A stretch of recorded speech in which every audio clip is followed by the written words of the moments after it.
ये है ताज media group और आप देख रहे हैं ताज न्यूज, आईना सच का। नरेंद्र मोदी जिंदाबाद, नरेंद्र मोदी जिंदाबाद, नरेंद्र मोदी जिंदाबाद, नरेंद्र मोदी जिंदाबाद, नरेंद्र मोदी जिंदाबाद, नरेंद्र मोदी जिंदाबाद। धन्यवाद। आगे अपने संचालन के लिए ममता मिश्रा जी से आग्रह करता हूं कि आप कार्यक्रम को आगे संचालित करें। ममता जी। हमारे यशस्वी प्रधानमंत्री माननीय नरेंद्र मोदी का स्वागत। नरेंद्र मोदी जी का स्वागत हमारे सांसद श्री राजीव प्रताप रूढ़ी जी करेंगे। क्या हुआ?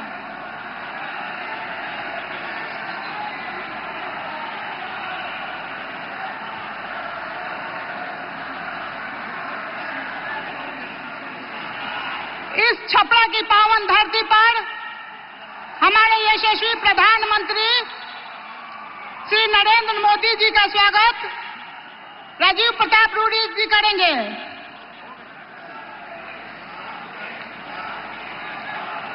हमारे यशस्वी प्रधानमंत्री जी का स्वागत जिला अध्यक्ष रणधीर कुमार सिंह जी और प्रदेश मंत्री राजनाथ जी करेंगे, जो मंच संचालन भी हैं। नरेंद्र मोदी जिंदाबाद, नरेंद्र मोदी जिंदाबाद। एक अकेला सब पर भारी। जी, अब हमारे यशस्वी प्रधानमंत्री जी का स्वागत नारी शक्ति वंदना नारी श्रीमती रागिनी गुप्ता, श्रीमती तारा देवी, श्रीमती स्वाति मिश्रा, श्रीमती गायत्री देवी सामूहिक रूप से हमारे यशस्वी प्रधानमंत्री जी का स्वागत करेंगी। एक अकेला सब पर भारी। एक बार आप हमारे यशस्वी प्रधानमंत्री जी के लिए नारा लगाइए। जय श्री राम, जय श्री राम, जय श्री राम, जय श्री राम।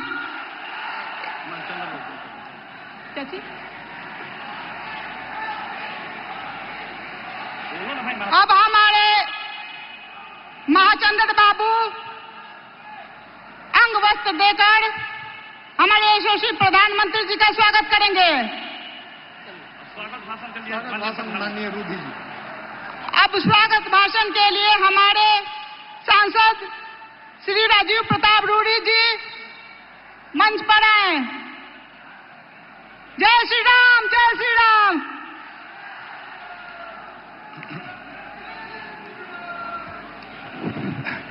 मैं सिर्फ माननीय प्रधानमंत्री जी, जो हमारे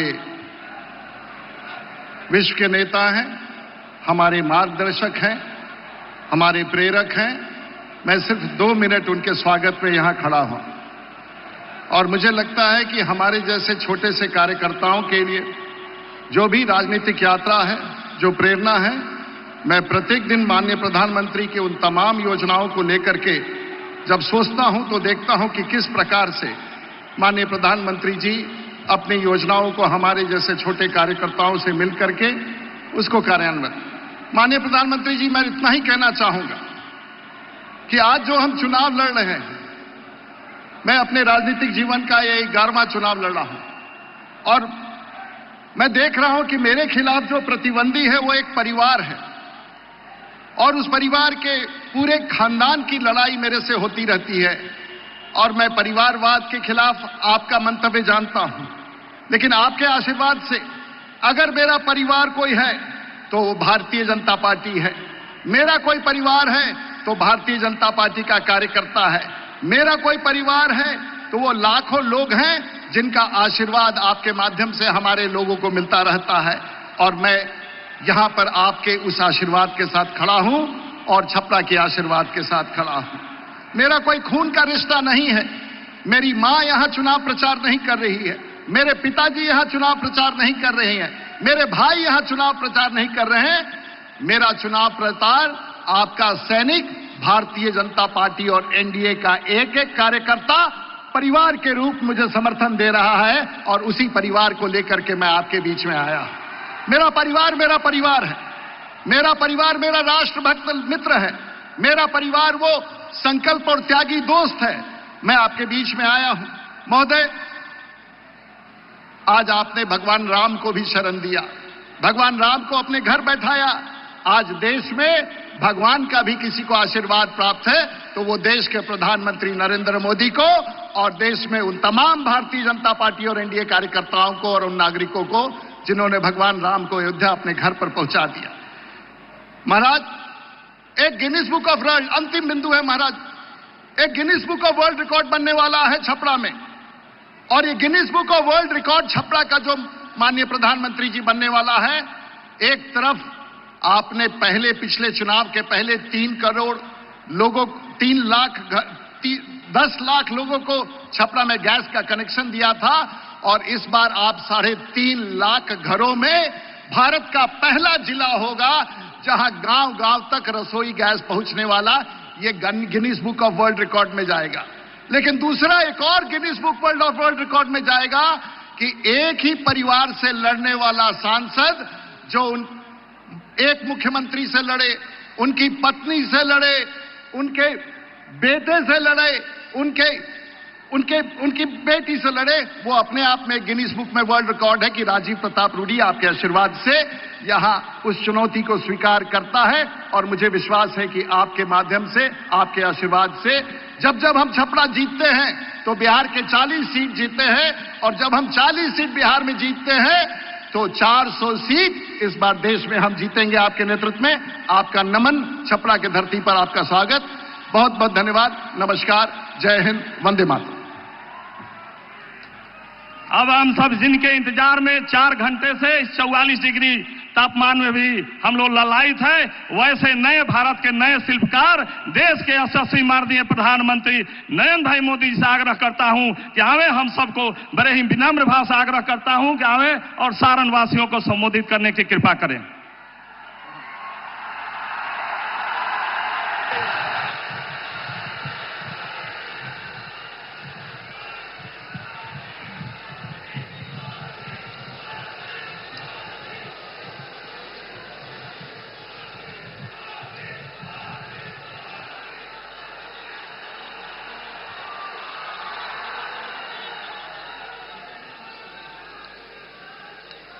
भारत माता की, भारत माता की, भारत माता की। मां गंगा आमी माता आ बाबा हरिहरनाथ के ई पवित्र भूमि के हम नमन करतानी। मैं देश रत्न डॉक्टर राजेंद्र प्रसाद, लोकनायक जयप्रकाश नारायण और भिखारी ठाकुर की इस भूमि को नमन करता हूं। सारण का ये स्नेह मेरे सर आंखों पर है। आज आपका उत्साह 7वें आसमान पर है। इस आशीर्वाद के लिए मैं आपका बहुत आभारी हूं। मैं आपका कर्जदार हूं। सबसे पहले तो मैं आप सबकी क्षमा मांगना चाहता हूं। हमारे साथियों ने, हमारे भारतीय जनता पार्टी के कार्यकर्ताओं ने ये जो पेंडल बनाया है, ये व्यवस्था बहुत छोटी पड़ गई और मैं देख रहा हूं इससे ज्यादा लोग ज्यादा लोग बाहर धूप में तप रहे हैं। जो धूप में तप रहे हैं, जिनको ये असुविधा हुई, इसके लिए मैं उनकी क्षमा मांगता हूं। लेकिन मैं उनको विश्वास दिलाता हूं, कि मैं उनकी ये तपस्या बेकार नहीं जाने दूंगा। आपका प्यार, आपके आशीर्वाद और आपकी ये तपस्या, मैं इस क्षेत्र का विकास करके आपकी इस तपस्या को जरूर लौटाऊंगा। साथियों, ये चुनाव विकसित भारत के संकल्प का चुनाव है। आज दुनिया में भारत की साख भी है और भारत की धाक भी है। भारत की साख और धाक, मैं जरा आपसे पूछना चाहता हूं, जब मैं कहता हूं कि भारत की साख भी है और भारत की धाक भी है, आप मुझे बताइए, ये साख और धाक है कि नहीं है? सबके सब जरा जवाब देंगे तो मुझे पता चलेगा कि मेरी आवाज पहुंच रही है। साख और धाक है कि नहीं है? दुनिया भर में है कि नहीं है? भारत का ये रुतबा बढ़े, ये आपको अच्छा लगेगा कि नहीं लगेगा? भारत का रुतबा बढ़े, आपको अच्छा लगेगा कि नहीं लगेगा? तो रुतबा बढ़ाने के लिए ये चुनाव है। ये चुनाव देश की साख, देश की धाक और देश का रुतबा बढ़ाने के लिए है, और जिसके लिए हर हिंदुस्तानी को गर्व होता है, आपको भी गर्व होता है। साथियों, हमने अभी चंद्रमा पर तिरंगा फहराया है। भारत अंतरिक्ष में इससे भी आगे जाए, भारत विकास की नई ऊंचाइयों को छुए, ये 24 के इस चुनाव से तय होने वाला है। और आपने देखा होगा, हम तो जमीन से जुड़े इंसान हैं, तो चंद्रमा पर भी हमने नाम क्या रख दिया? शिव शक्ति रख दिया। भाई और बहनों, आपका ये मोदी, ये आपका सेवक है, और सेवक भी मामूली नहीं है, ये 24/7 ऐसा सेवक है। और मैं तो कहता हूं, आपके सपने ही मेरा संकल्प है,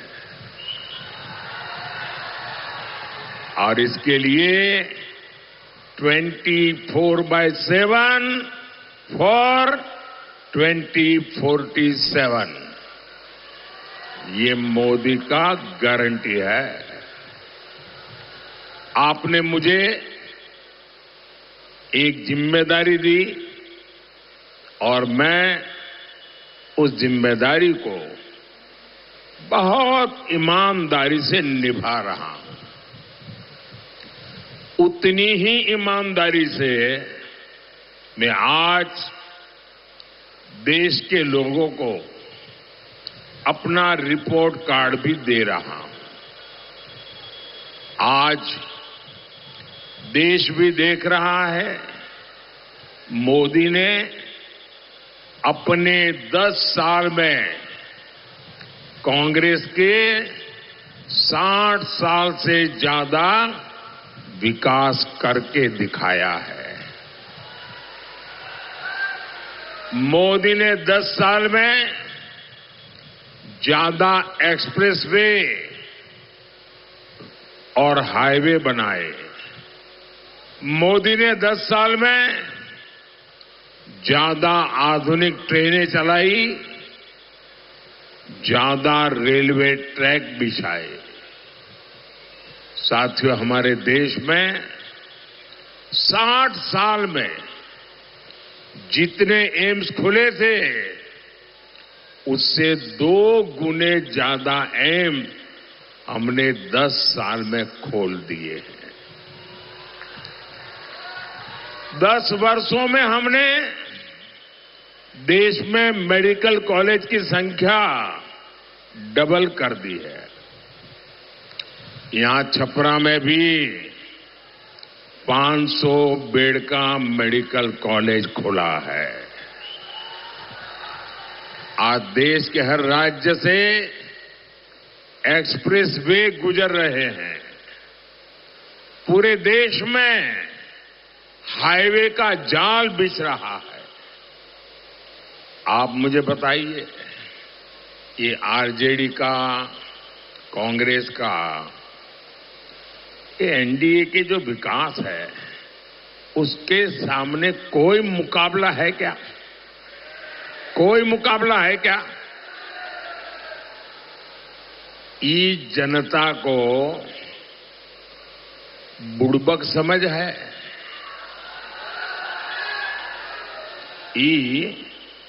जनता को बुड़बक समझ है का? ये पब्लिक है, सब जानती है।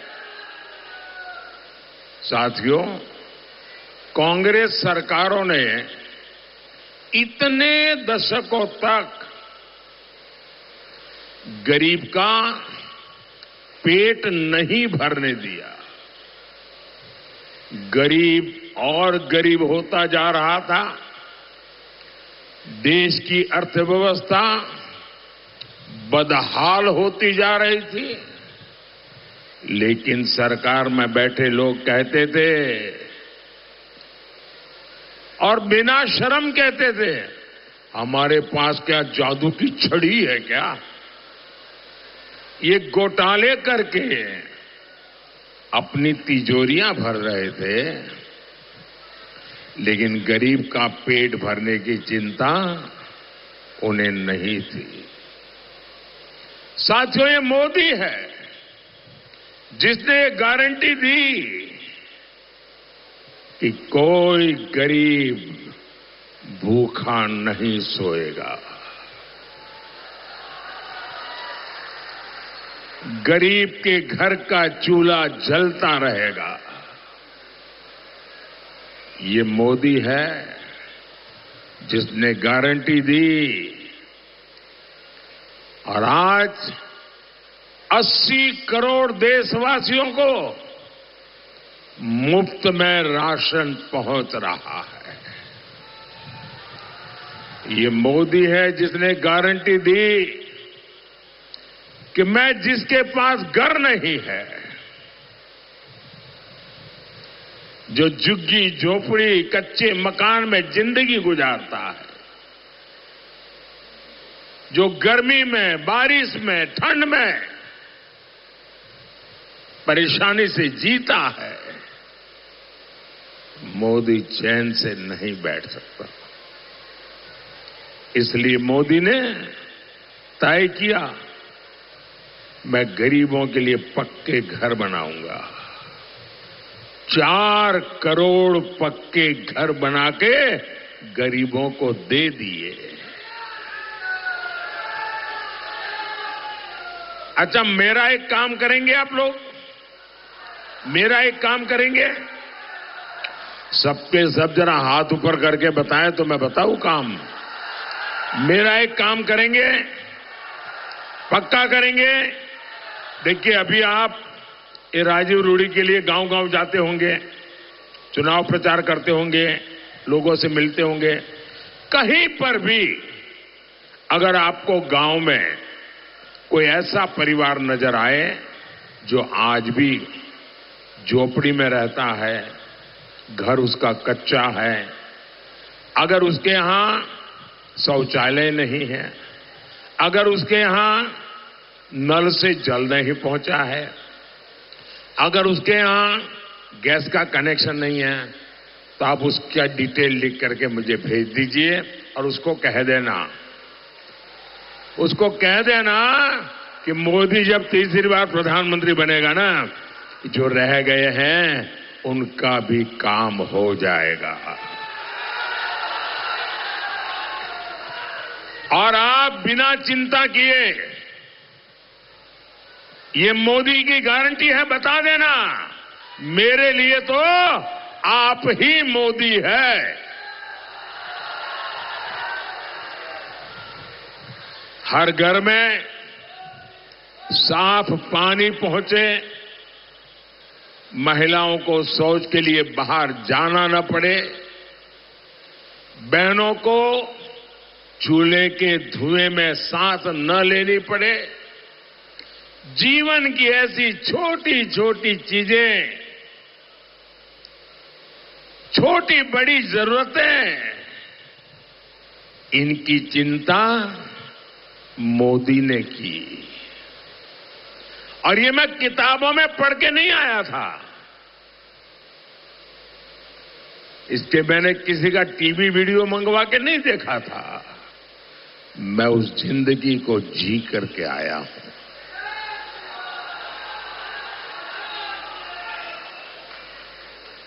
मैंने गरीबी को जिया है, इसलिए गरीब के दुख दर्द समझने के लिए मुझे किसी डेलीगेशन की जरूरत नहीं पड़ती है।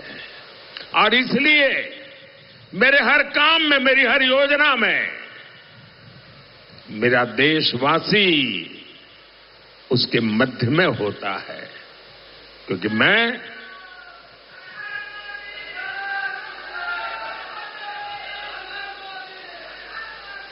और इसका सबसे ज्यादा फायदा किसे हुआ? हमारे बिहार जैसे राज्यों को हुआ।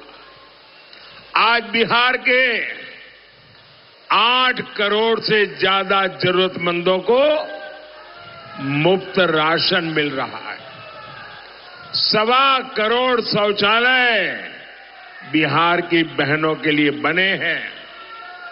बिहार में 40 लाख परिवारों को प्रधानमंत्री आवास मिले हैं।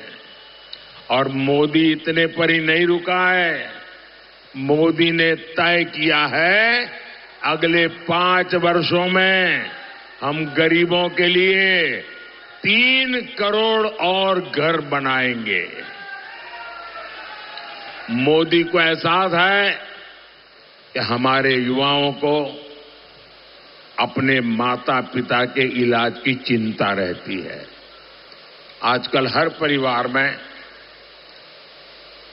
माता पिता, दादा दादी, नाना नानी, चाचा चाची, बुजुर्ग होते ही होते, हर परिवार में होते। और 70 साल के बाद कोई न कोई बीमारी भी होती है।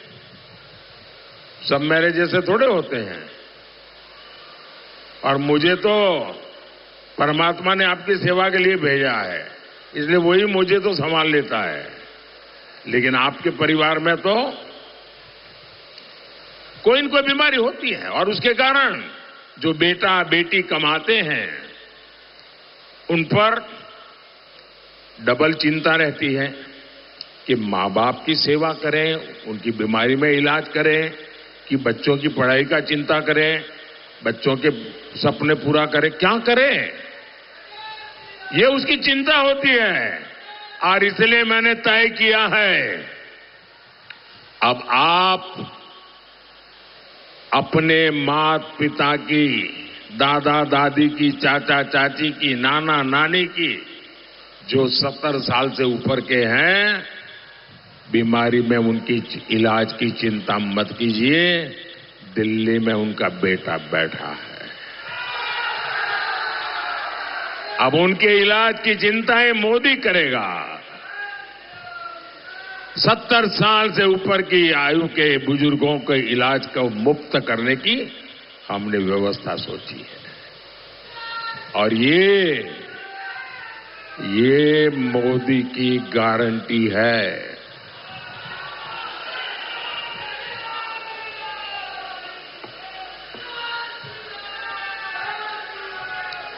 साथियों, मैं जब भी बिहार आता हूं, आरजेडी को कहता हूं कि वो अपने काम पर बिहार के लोगों से वोट मांगे। जैसे आरजेडी ने कितने अपहरण करवाए, कितने मर्डर कराए, जैसे आरजेडी ने बिहार में कितने उद्योगों को चौपट किया, कितने तरह के घोटाले कराए, आरजेडी वालों ने इसी के पोस्टर लगाने चाहिए और इसी पोस्टर के आधार पर वोट मांगना चाहिए। वो बिहार में जंगल राज लाने वालों का यही एकमात्र रिपोर्ट कार्ड है। और मैं इन जंगल राज वालों से भी ये भी कहूंगा कि नीतीश जी के नेतृत्व में जो काम हुए हैं, कृपा करके झूठ बोल के उस पर वोट मत मांगिए। आरजेडी के पास अपराध अत्याचार की इतनी बड़ी विरासत है, उसी के आधार पर वोट मांगिए। और आपके पास आरजेडी के लोग वोट मांगने के लिए आए ना, तो पल भर के लिए सोचना कि जंगल राज में क्या क्या होता था। और जो पहली बार वोट देने जा रहे हैं, जब जंगल राज की मुसीबतें थी तब उनका जन्म भी नहीं हुआ था। जरा उन फर्स्ट टाइम वोटर को मैं कहता हूं, आप अपने माता पिता दादा दादी से पूछिए उन्होंने कैसी मुसीबतों में दिन काटे थे। शाम को घर के बाहर नहीं निकल पाते थे। मेरे फर्स्ट टाइम वोटर मुझे नहीं, राजीव जी को नहीं, अपने परिवार के लोगों को पूछे कि कैसे मुसीबत के वो दिन थे। साथियों, इंडी गठबंधन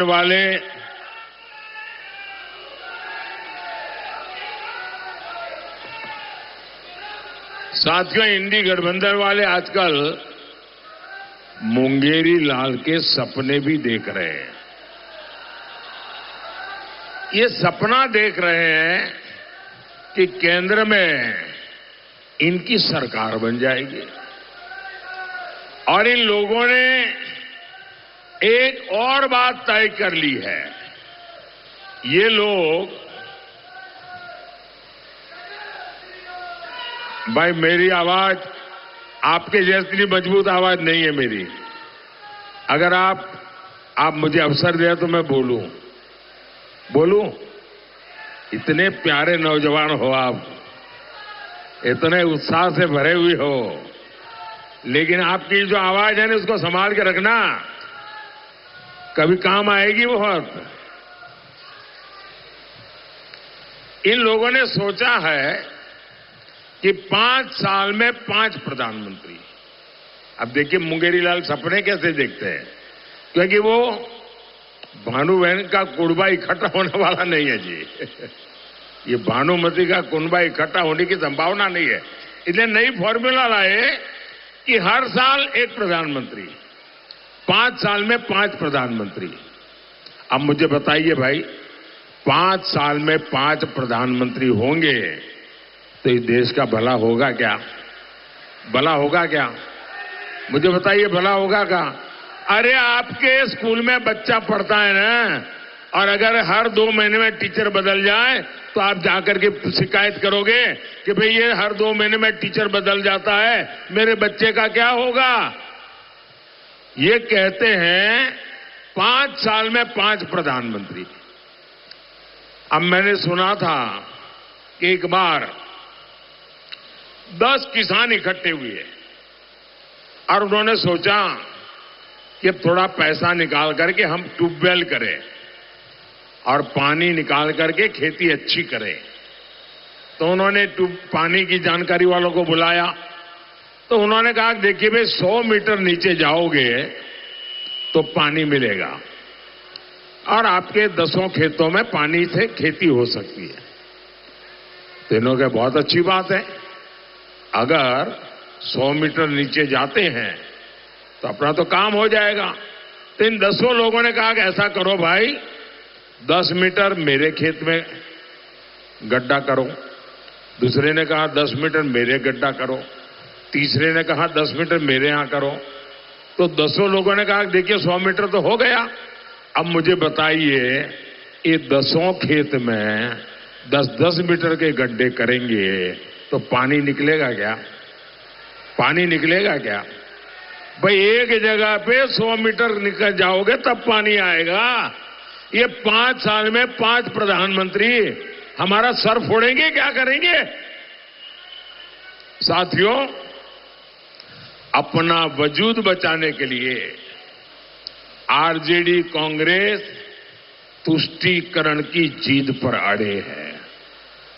अब आरजेडी कांग्रेस ने दलितों, पिछड़ों के आरक्षण का हक छीनने का ऐलान कर दिया है। आपसे आरक्षण छीनकर ये धर्म के आधार पर आरक्षण देना चाहते हैं। बिहार में जंगल राज लाने वाले नेता ने तो यहां तक कह दिया है कि पूरा का पूरा आरक्षण मुसलमानों को ही दे देना चाहिए। आप कल्पना कर सकते हैं, आरजेडी जिसे सब कुछ पिछड़ों ने दिया, वही आरजेडी पिछड़ों के साथ विश्वासघात करने वाली सबसे बड़ी पार्टी बन गई है। साथियों, इसी मुद्दे पर मैंने कांग्रेस को भी चुनौती दी थी। मैंने कहा था कांग्रेस लिख करके दे कि वो देश में एससी, एसटी, ओबीसी का आरक्षण मुस्लिमों में नहीं बांटेंगे, वो धर्म के आधार पर आरक्षण नहीं लगाएंगे। आज 3 हफ्ता हो गया, कांग्रेस और उनके साथियों के मुंह पे ताला लगा हुआ है। आरजेडी वाले भी इधर उधर की बातें कर रहे हैं, लेकिन कांग्रेस के वादों इरादों को खारिज नहीं कर रहे हैं।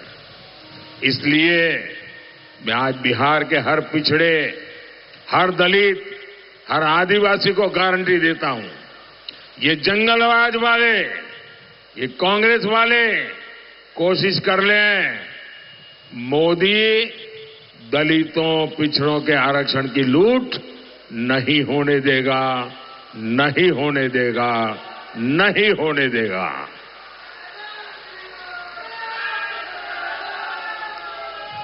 और आप याद रखना, वंचितों का जो अधिकार है, याद रखना, वंचितों का जो अधिकार है, मोदी उसका चौकीदार है।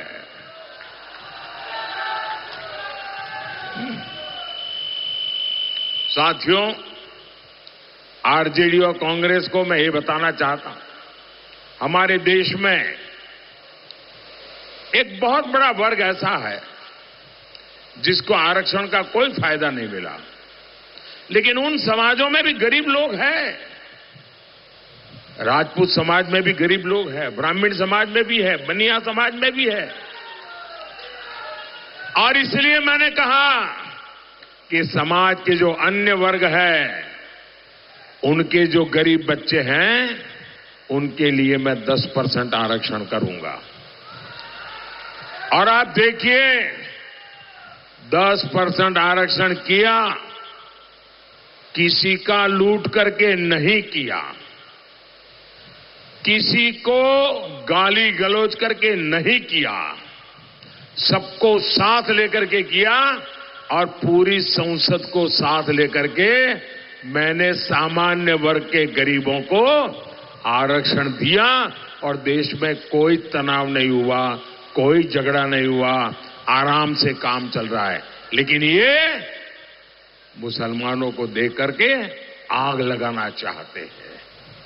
आरजेडी और कांग्रेस दोनों ही पार्टियां तुष्टीकरण की गुलाम है। आप भी देखिए, इस चुनाव में कांग्रेस पार्टी के मुद्दे क्या है? कांग्रेस पार्टी का मुद्दा है वो आपकी संपत्ति का एक्सरे करवाएंगे।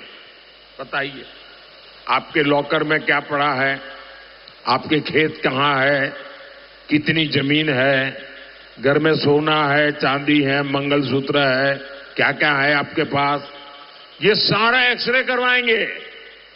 आपकी जो कमाई है, घर जमीन है, कांग्रेस कहती है कि आप जरूरत से ज्यादा अगर होगा तो ले लेंगे, छीन लेंगे और अपनी वोट बैंक को मजबूत करने के लिए उसको बांट देंगे।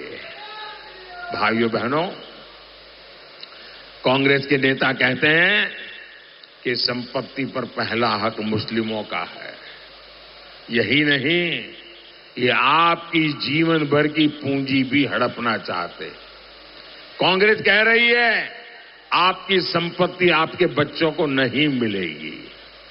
हिंदुस्तान के हर मां बाप, गरीब से गरीब भी, तकलीफ झेल करके भी बच्चों के लिए कुछ न कुछ जमा करता है। उसके मन में रहता है कि मरने के बाद बच्चों को कुछ दे करके जाऊं, जो भी हो, घर दूं, खेत दूं, कुछ न कुछ दे करके जाऊं। ये कांग्रेस वाले कहते हैं अब आप अपने बच्चों को नहीं दे पाएंगे। मतलब आपके माता पिता की जो संपत्ति है, उनकी मेहनत की संपत्ति है, वो अब आपको नहीं मिलेगी। आधे से अधिक ये विरासत कर लगा करके छीन लेने वाले हैं। मोदी इसके सामने दीवार बन के खड़ा है। मोदी ये नहीं करने देगा। आप मुझे बताइए, क्या ये विरासत कर देने के लिए कोई तैयार है क्या? आप दे सकते हैं क्या? भाइयों बहनों, हम ये लूट होने नहीं देंगे। साथियों, देश विरोधी और बिहार विरोधी ताकतों को जवाब आपका वोट देगा। मेरा अनुरोध है, 20 मई को सारण से राजीव प्रताप रूडी जी के पक्ष में बड़ी संख्या में कमल बटा करके उनको विजयी बनाइए। और जब आप राजीव प्रताप रूडी को वोट देंगे ना, तो वो सीधा सीधा मोदी के खाते में जाएगा। ये मोदी के खाते में जाएगा। और राजीव प्रताप रूडी की एक बात मुझे बहुत अच्छी लगती है, जो उनके पास है वो मेरे पास नहीं है। आप उनको कभी भी देखिए, वो हमेशा मुस्कुराते हैं।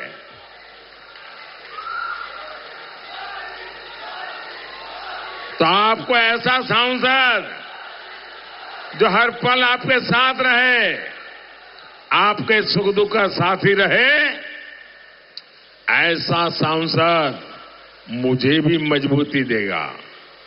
तो आप और राजीव का मतलब ही कमल होता है भाई। और इसलिए कमल पे बटन दबाइए, राजीव को भेजिए और ज्यादा से ज्यादा मतदान कराएंगे। ज्यादा से ज्यादा मतदान कराएंगे। पहले मतदान फिर जलपान, पहले मतदान फिर जलपान। हर पोलिंग बूथ जीतेंगे, सारे पोलिंग बूथ जीतेंगे। अच्छा, मेरा एक काम करेंगे, मेरा काम करेंगे भाई। क्या कमाल है यार, राजीव के लिए तो सब करते हैं, हाँ, मेरे लिए कोई बोलता ही नहीं है। मेरा एक काम करेंगे, हाथ ऊपर करके बताइए, करेंगे? करेंगे?